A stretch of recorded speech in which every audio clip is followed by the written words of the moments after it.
नमस्कार दोस्तों, स्वागत है आपका अपने YouTube चैनल पर। दोस्तों, उम्मीद आप स्वस्थ होंगे, मस्त होंगे, अपने पढ़ाई में व्यस्त होंगे। दोस्तों, जैसा कि आप लोगों को पता है, हम लोग बिहार स्पेशल वस्तुनिष्ठ प्रश्न देख रहे हैं, जो कि काफ़ी ज़्यादा इंपॉर्टेंट है। ये सीरीज जो है हम यूनिटेरिया पब्लिकेशन के द्वारा लेटेस्ट बुक जो है बिहार वस्तुनिष्ठ सामान्य अध्ययन के बुक से लिए हैं, जो काफ़ी ज़्यादा इंपॉर्टेंट है। तो इसीलिए आप इसे मिस नहीं कीजिए। आपको जैसा पता है कि इसमें टोटल 51 सेट दिया गया है। कितना? टोटल 51 सेट दिया गया है, जिसमें BPSC में पूछे गए प्रीवियस पेपर को भी शामिल किया गया है। खास करके बिहार स्पेशल जितने भी जीके हैं सबों को शामिल किया गया है।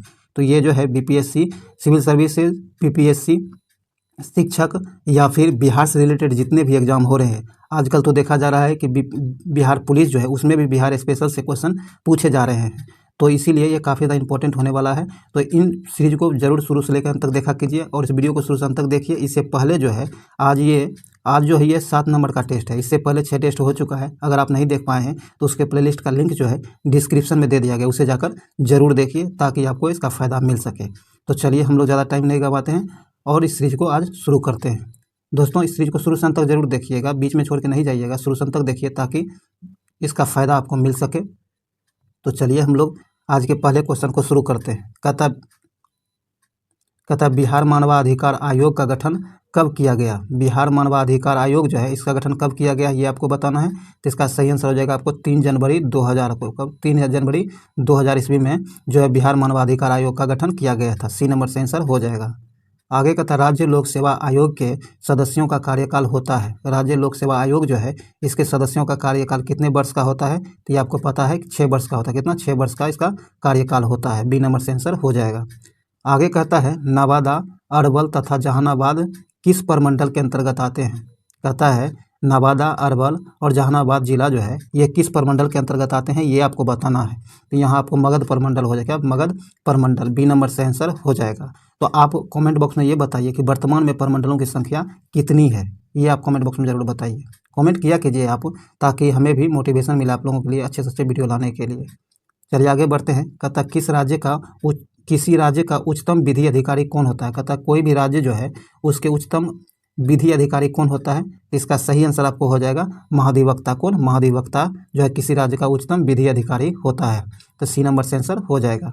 आगे कहता बिहार के कौन से ऐसे राज्यपाल हुए हैं जो बाद में राष्ट्रपति बने हैं? कहता है बिहार के वो कौन से ऐसे राज्यपाल हुए हैं जो बाद में जाकर के देश के राष्ट्रपति बने हैं? तो इसका सही आंसर आपको हो जाएगा डी, उपयुक्त में से एक से अधिक।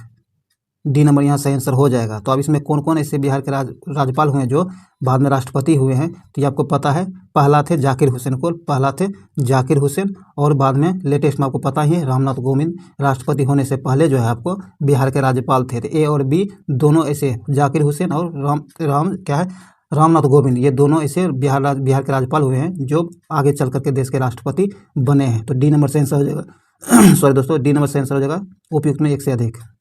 आगे कहता विधानसभा सदस्य चुने जाने के हेतु न्यूनतम आयु सीमा कितनी है? कहता है विधानसभा में सदस्य चुने जाने के लिए न्यूनतम आयु कितना है?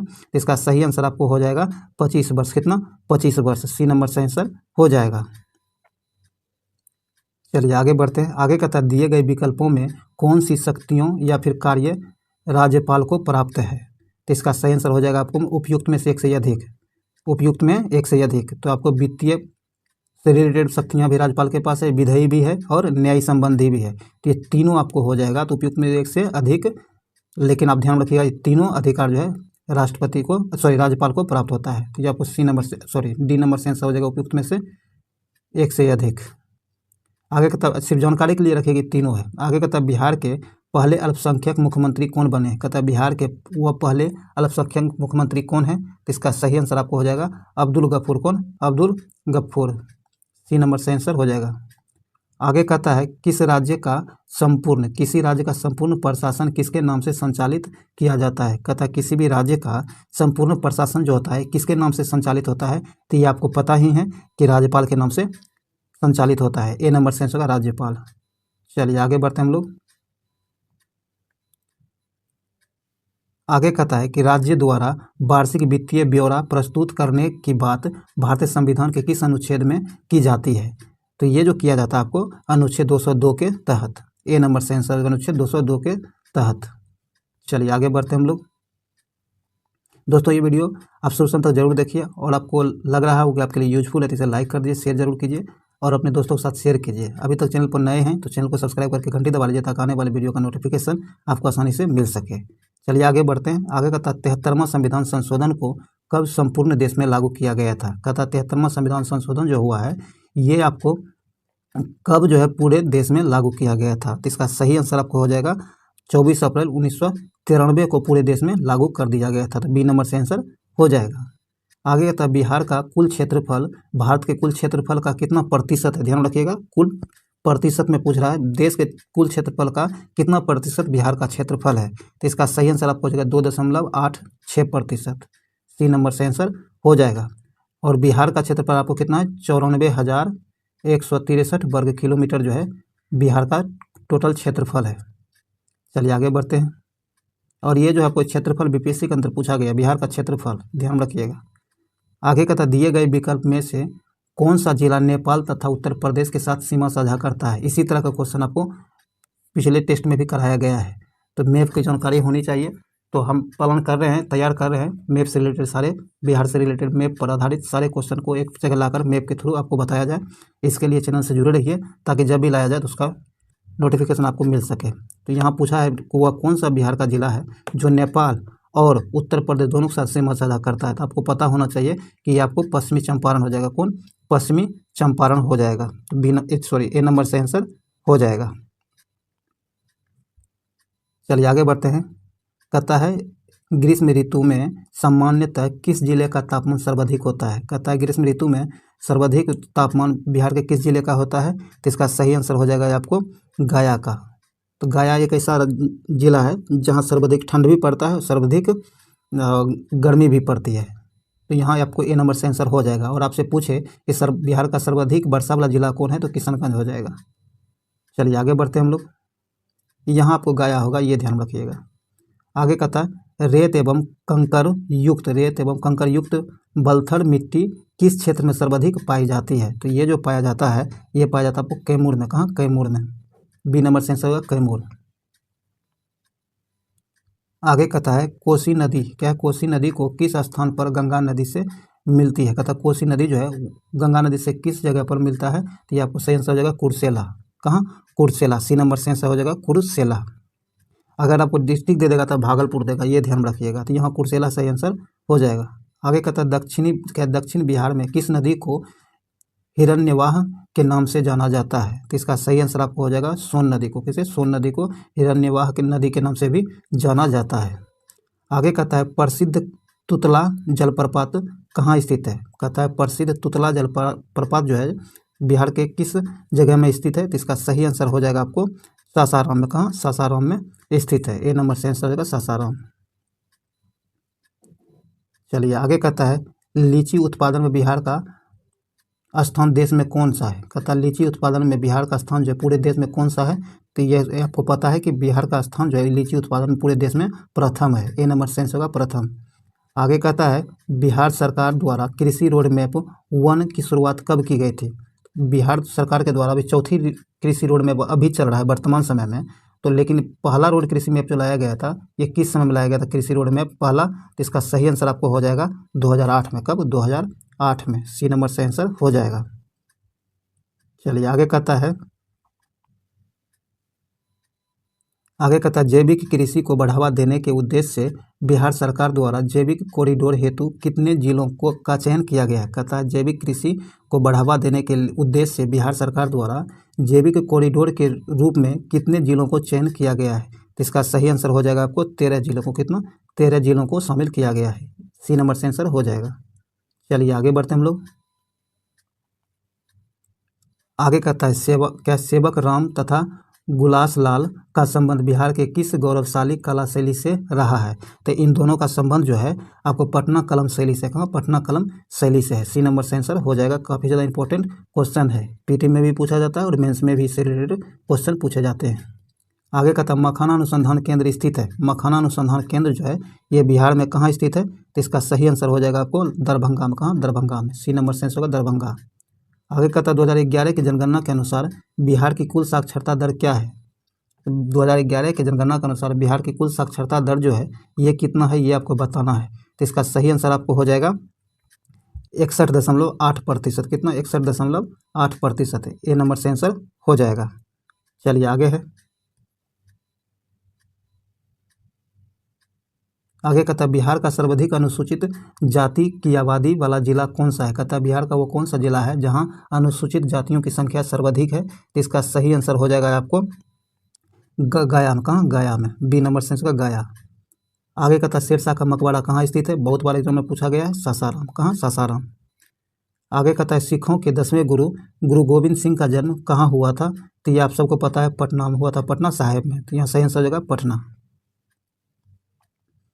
चलिए आगे है दोस्तों, ये वीडियो अगर आपके लिए लग रहा हो कि आपके लिए यूजफुल है तो इसे लाइक जरूर कीजिए, शेयर कीजिए, दोस्तों के साथ जरूर भेजिए। जितने भी लोगों के साथ शेयर कीजिएगा उतना बेनिफिट मिलेगा सबों को। तो चलिए आगे बढ़ते हैं। आगे कहता है डचों ने, क्या है? डचों ने बिहार में अपना फैक्ट्री कहाँ स्थापित किया था? तो यहाँ आयोग आपको क्या है 1632 आंसर मानता है। बी नंबर से आंसर का 1632, लेकिन इसका कोई प्रमाण नहीं मिला है, ये ध्यान रखिएगा। लेकिन आयोग जो है 1632 सही कर रहा है। यहाँ अब बी नंबर से आंसर हो जाएगा। कहता पटना में हुए 1857 के विद्रोह में कौन सा अंग्रेज अधिकारी मारा गया था? पटना के विद्रोह में वह कौन सा अंग्रेज अधिकारी था जो मारा गया था? तो ये मारा गया था आपको डॉक्टर आर लॉयल। ए नंबर से आंसर हो जाएगा। आगे कहता बिहार में बहावी आंदोलन के प्रमुख नेता कौन थे? बिहार में बहावी आंदोलन के प्रमुख नेता कौन थे ये आपको बताना है। तो आपको फरहात हुसैन, कौन? फरहात हुसैन जो थे। सी नंबर से आंसर हो जाएगा। और इससे रिलेटेड क्वेश्चन आपको पीछे के टेस्ट में कराया जा चुका है, अगर आप देखे होंगे तो आपको जरूर याद आया होगा। चलिए आगे बढ़ते हैं। आगे कहता है स्वराज नामक समाचार पत्र का संपादक कौन थे? स्वराज नामक समाचार पत्र जो शुरू किया गया था, इसके संपादक कौन थे? तो इसके संपादक आपको शांति नारायण थे। कौन? शांति नारायण थे। ए नंबर से आंसर होगा शांति नारायण। चलिए आगे है। आगे कहता सचिंद्र, क्या है? सचिंद्रनाथ सन्याल ने पटना में अनुशीलन समिति की शाखा कब स्थापित की थी? तो इसका सही आंसर हो जाएगा आपको 1913 में। कब? 1913 में अनुशीलन समिति की स्थापना कब की गई थी इसकी शाखा का पटना में? तो 1913 में। किसने की थी? सचिंद्रनाथ सन्याल ने। तो 2 क्वेश्चन यहाँ से बनता है। जगह भी पूछेगा पटना तो 3 हो जाएगा। चलिए आगे है। आगे कहता है बिहार प्रांतीय सम्मेलन का पहला अधिवेशन कहाँ हुआ है? तो बिहार प्रांतीय सम्मेलन का पहला अधिवेशन जो हुआ था ये आपको कहाँ हुआ था? तो इसका सही आंसर आपको हो जाएगा पटना में। कहाँ? पटना में। सी नंबर से आंसर होगा पटना। चलिए आगे है दोस्तों। क्वेश्चन जो होता है एकदम क्वेश्चन ज़्यादातर बिहार से रिलेटेड जो हिस्ट्री का क्वेश्चन होता है, आपको ही पता है हिस्ट्री क्वेश्चन रोज रोज तो बनता नहीं है, तो जो क्वेश्चन होता है वही जब भी पूछा जाएगा उन्हीं में से पूछा जाएगा, तो इसीलिए आप उसे जरूर ध्यान में रखा कीजिए। आगे कहता है बिहार में अंबारी सत्याग्रह का नेतृत्व किसने किया था? कहता बिहार में अंबारी सत्याग्रह हुआ था कब? 1939 में हुआ था। तो इसका नेतृत्व किसने किया था ये पूछा जा रहा है। तो ये इसका नेतृत्व आपको राहुल संकृत्यायन ने किया था। बी नंबर से आंसर हो जाएगा।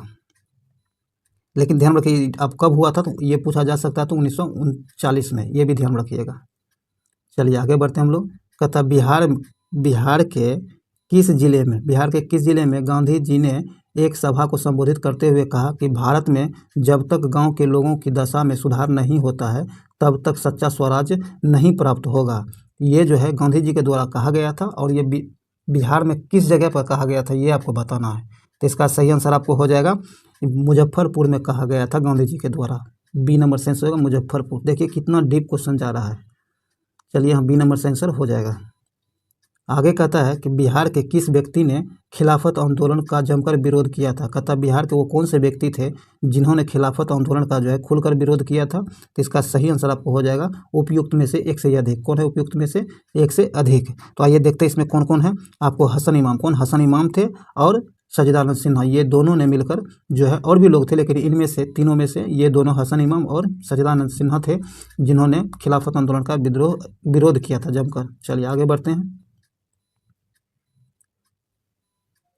आगे कहता हुआ सहयोग आंदोलन के दौरान बिहार में कृषकों का नेतृत्व किसने किया था? कहता वो सहयोग आंदोलन जो चल रहा था उस समय बिहार में कृषकों का नेतृत्व किसने किया था? तो इसका सही आंसर आपको हो जाएगा स्वामी विद्यानंद। कौन? स्वामी विद्यानंद।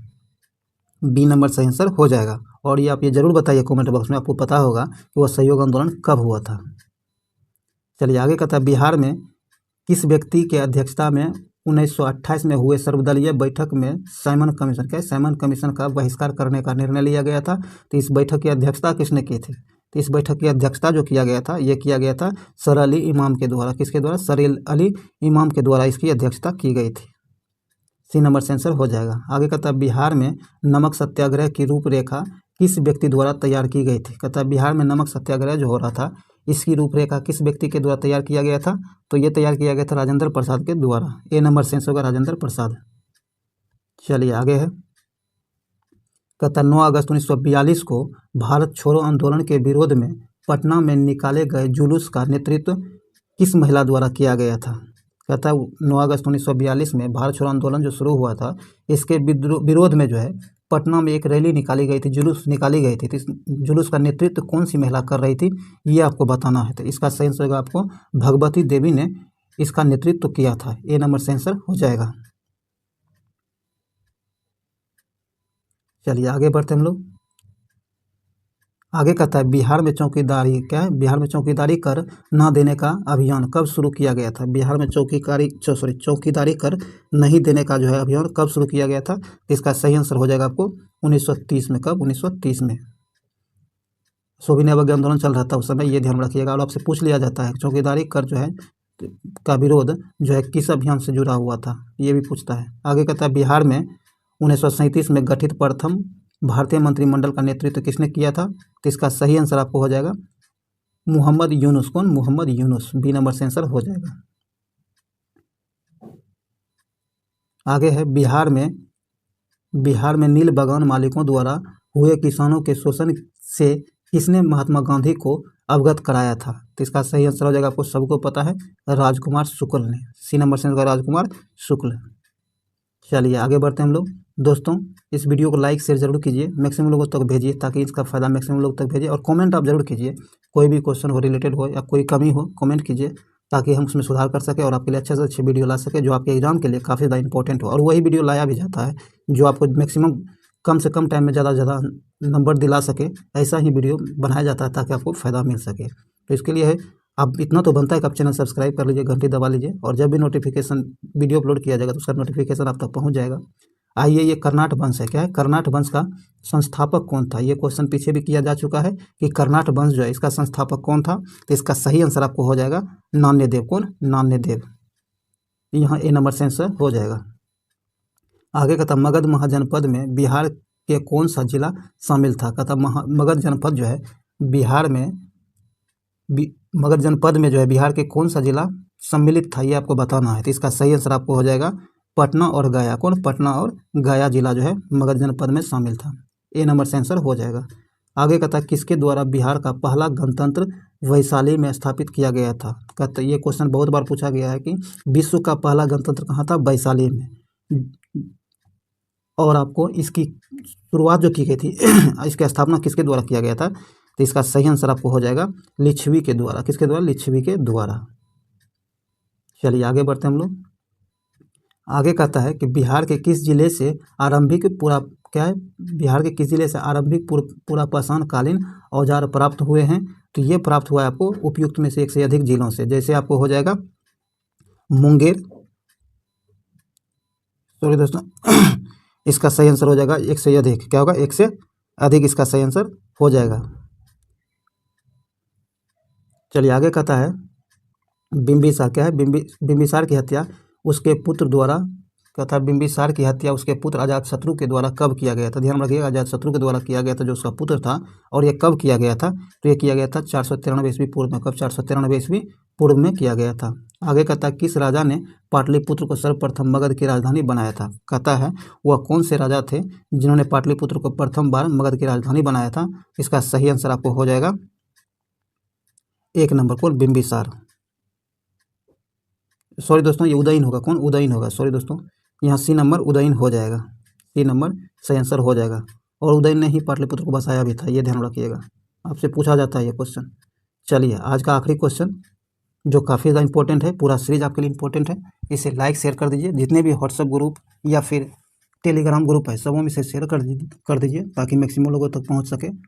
और इस चैनल पर नए हैं तो चैनल सब्सक्राइब करके घंटे दबा लीजिए, ताकि जब भी वीडियो अपलोड किया जाए तो इसका नोटिफिकेशन आपको आसानी से मिल सके। और इन सब में सबसे ज़्यादा इंपॉर्टेंट है कि इससे पहले जितने भी सीरीज हुए हैं नहीं देख पाए तो उसके प्लेलिस्ट का लिंक डिस्क्रिप्शन में दे दिया गया, उसे जाकर जरूर देख लीजिएगा। आज का आखिरी क्वेश्चन कहता है निम्न में क्या है, निम्न में से किस ग्रंथ की रचना अश्वघोष द्वारा किया गया था। कहता है निम्नलिखित में से वो कौन सी ग्रंथ है जिनकी रचना अश्वघोष के द्वारा किया गया था। तो ये किया गया था आपको उपयुक्त में से एक से अधिक है, उपयुक्त में से एक से अधिक है जो इनके द्वारा रचित है। तो जैसे आपको बुद्धचरित भी लिखा गया था इनके द्वारा, अश्वघोष के द्वारा सूत्र अलंकार भी लिखा गया था और नंद भी लिखा गया था। तो ये तीनों जो है ग्रंथ अश्वघोष के द्वारा लिखा गया था, ये ध्यान रखिएगा। तो डी नंबर से आंसर उपयुक्त में से एक से अधिक। तो दोस्तों ये वीडियो यही समाप्त होता है। उम्मीद है ये वीडियो आपके लिए यूजफुल रहा होगा। यूजफुल रहा है तो आप इसे लाइक शेयर जरूर कर दीजिए, और इससे पिछले वीडियो जितना हुआ सबको जाकर के जरूर देखिए, जिसका लिंक डिस्क्रिप्शन में है। तो इस वीडियो को यही समाप्त करते हैं, मिलते हैं अगले वीडियो में, तब तक के लिए जय हिंद।